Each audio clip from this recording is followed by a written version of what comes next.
मी एक कामगाराचा नेता आहे, तडपती तलवार आहे, अशा आवेशपूर्ण भाषणाने आणि आवेशपूर्ण जोशाने अनेक असंघटित कामगारांनी अनेक बेघरांना निवारा देणारे आडम मागील 40 वर्षापासून ही चळवळ करतायत। आणि आज तुम्ही प्रेस घेऊन म्हणताय की मी सार्वजनिक जीवनामध्ये असलेला राजकीय संन्यास घेतो, इतका हताश का होत आहे?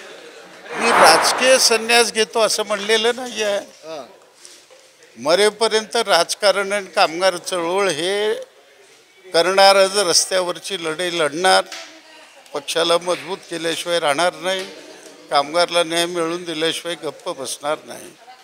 आता माझं शरीर थकलेलं आहे, निवडणुकीमध्ये उभं राहणं बरं आहे का? अनेक लोकांना फक्त निवडणुकीमधून मी बाजूला झालेलं आहे। अनेक लोकांना तुम्ही संधी उपलब्ध करून दिली, घर उपलब्ध करून दिली, कामगारांना का न्याय मिळवून दिला।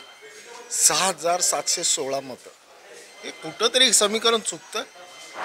असं आहे की हे सगळं रात्री जे व्हायरल झालं, आडम मास्तरनी देवेंद्र कुटेला पाठिंबा दिला, भाजपला पाठिंबा दिला, माझा मुद्दा तरी त्यांच्याकडे जाईल का? लाखो मेसेज बाहेर आले त्याचे, कारण माणसं काय अशिक्षित माणसं एका मिनिटामध्ये ते आपलं मत बदलतात। मास्तर 40 वर्षाचा अनुभव आहे, 40 वर्षाच्या अनुभवामध्ये अनेक चढ उतार बघितले, अनेक डावपेच बघितले। इतक्या छोट्याशा डावपेजाला तुम्ही एवढं असं भांबरून गेलात, म्हणजे तुमचा पराभव मान्य करायचा नाही म्हणून ह्या सगळ्या कारणापुढे येत आहे। हा रडीचा डाव नाही आहे।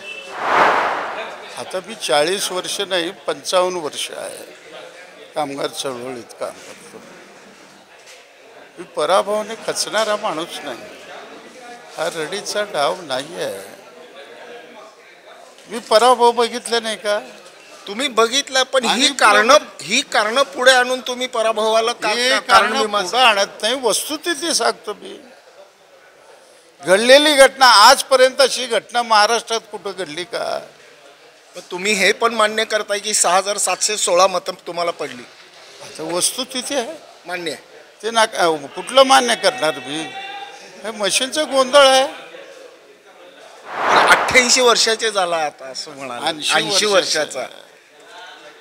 परंपरेनं अनेक असे वरिष्ठ नेते आहेत राजकारणामध्ये महाराष्ट्राच्या, अजूनही ते तग धरून आहेत, आशावादी आहेत। तुम्ही लवकर एक्झिट होत आहे असं वाटत नाही डावातून? बिलकुल वाटत नाही, चळवळ माझी कायम आहे। नाही, आदर्श पवार पण आहेत तुमचे, सगळेच आदर्श आहे ना आमच्याकडे। कॉम्रेड ज्योती बसू 92 वयापर्यंत त्यांनी काम केलं, मी मरेपर्यंत काम करतो सांगतो ना। निवडणुकीला उभं राहणं एवढंच काम नाही, रस्त्यावरची लढाई सगळ्यात महत्त्वाची।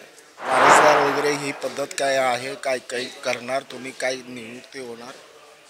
आता पक्षाची पुनर्बांधणी करणार आणि पक्षाला गतवैभव मिळवून या ठिकाणी एक नवीन आमदार पक्षाचा होईल, माझ्या जिवंतपणे बघायची इच्छा आहे। केडर बेस कार्यकर्ता दिसेल आम्हाला पुन्हा एकदा? हा, पुन्हा एकदा दिसेल, नक्कीच। शुभेच्छा तुम्हाला। मास्तरांनी घेतलेला निर्णय हा राजकीय जरी राहिला तर सामाजिक आणि असंघटित कामगार आणि इतर सामाजिक प्रश्नावर मात्र ते नक्कीच यापुढे देखील लढत राहतील आणि लढत राहू असं म्हणून मास्तरांनी सक्रिय राजकारणातून मात्र संन्यास जाहीर केला आहे।